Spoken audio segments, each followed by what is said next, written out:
Assalamu alaikum. So today I'll be telling you a story about trust and what trust can do and where can trust reach if we do trust each other and we trust that we can do anything. Surprisingly, I learned trust from a very weird creature, ants. Didn't we all learn from ants? Before I go forward and tell you what exactly is my story with ants, has anyone else here learned from ants? Okay, I do see some hands. That's great. Ants. When I was young, I used to play a lot using my imagination and thinking that I could build colonies using ants and moving them up and down just to create and observe what exactly do ants do. And I discovered something that was really spectacular. Ants don't wait for someone to tell them what to do and how to do it. They have been around for billions of years. And for us as humans, we've been here for tens of thousands of years at least. So we do have something called an instinct. We all know that we have learned something. We know what should be done. Ants have instinct, cooperation, and trust. Today, I want to speak about one aspect that concludes and brings together all of the other aspects, which is trust.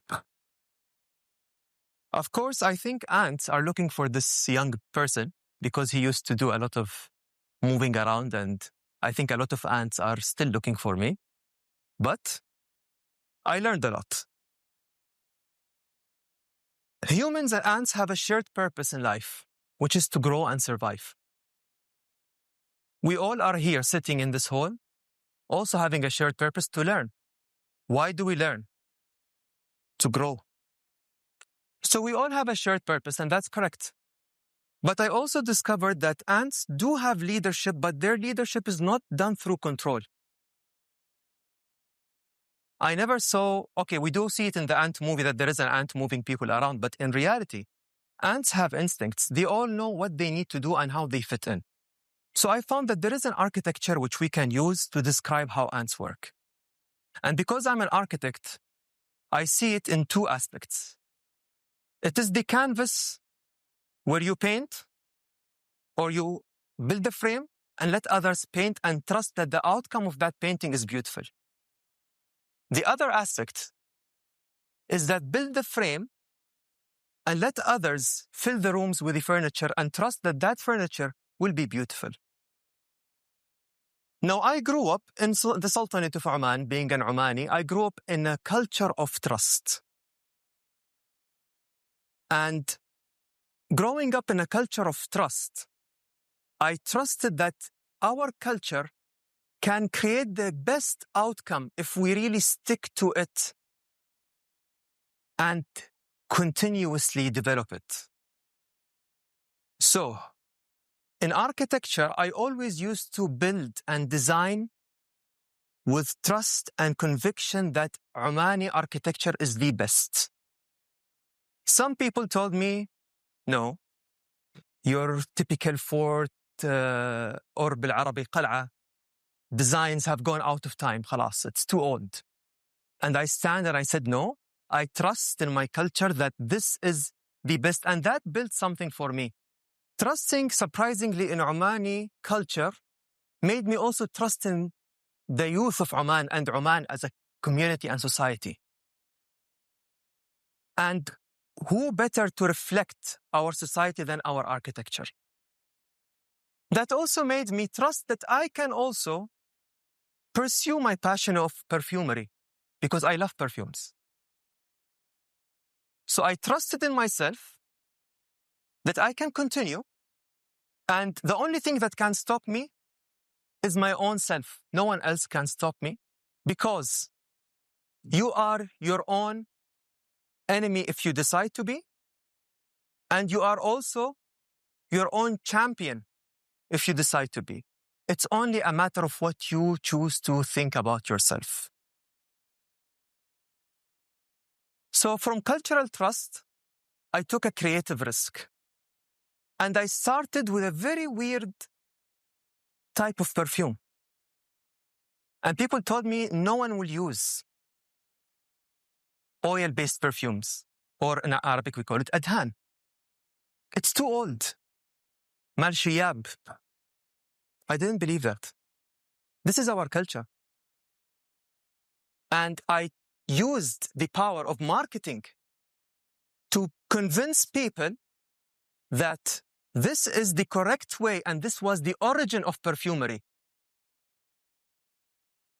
And then from there, you could always develop, but always start from the core of what things started from and trust that it will succeed. So Hirom was not a business that was born from a business ambition more than it was born from a culture of trust.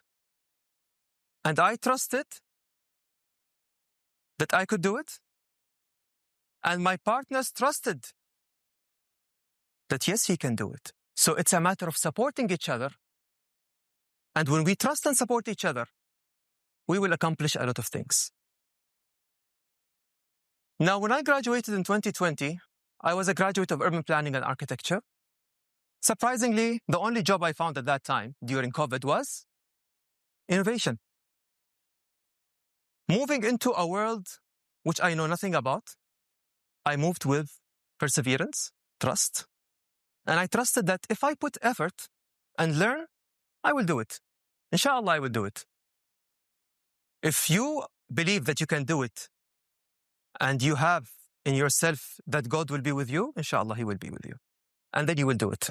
So I walked into the unknown, I stepped forward, and I listened once to a project, and I said, this isn't right. We were sitting in the table in the company, Ouch, and someone said something, and I said, this isn't right. This is not how it should be done. And suddenly there was silence. I was the youngest there, and surrounded by people with gray hair, looking at me in a very weird way and they just looked at me and was silent. So I said, this isn't right. So one of my superiors, Hamoud al-Shikari, who is a friend of mine and also my mentor, told me, if you think this isn't right, improve it. And suddenly, I felt that I'm in a deep problem because the program is to do with managing 1,200 young Omanis. But I saw something that is not aligning with the way we communicate as Omani youth. So then, Ouch put a very important aspect, which is they counted on me, they gave me the budget, and they believed in me. And this is really a very scary feeling. Scary, but it builds a lot, and it makes you learn a lot. So, trust isn't free.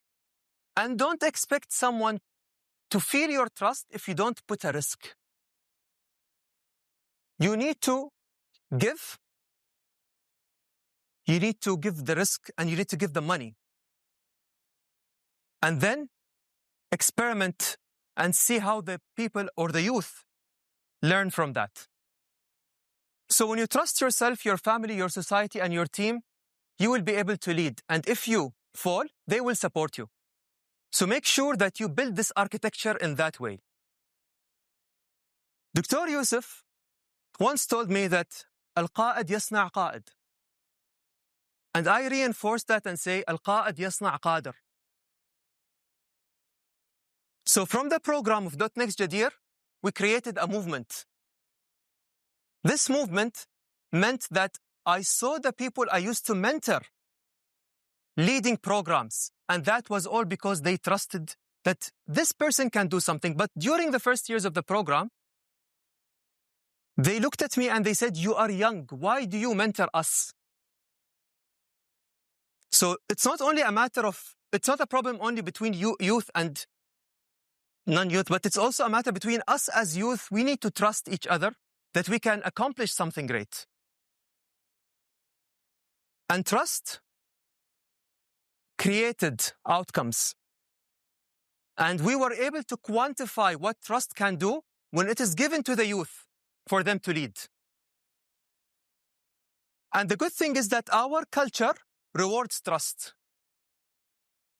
When you trust yourself that you can be an architect, you will be an architect. If you trust yourself that you can be a perfumer, you will be a perfumer. If you trust yourself that you can lead youth with yourself together into a prosperous Oman, we will be able to do it. If we quantify trust, trust has employed more than 2,500 people. And this was approved by the Ministry of Labor. So we're not talking about statistics that are not verified. Trust has readied 800 freelancers and established 12 companies and mentored more than 150 ideas. It has also enabled more than 6,500 Omanis and awarded more than 80,000 certificates because the team of 4 people who led this program thought that there are no bounds, there is no sky. And the people who were supporting this team of youth were trusting that they can do it, and they gave them the resources and money to do it. And this is the team of the 4 people who did it. So to conclude, I always say the measure of leadership is not how much people trust you in terms of numbers, but it's actually how many people can trust themselves and grow because of you. Thank you very much.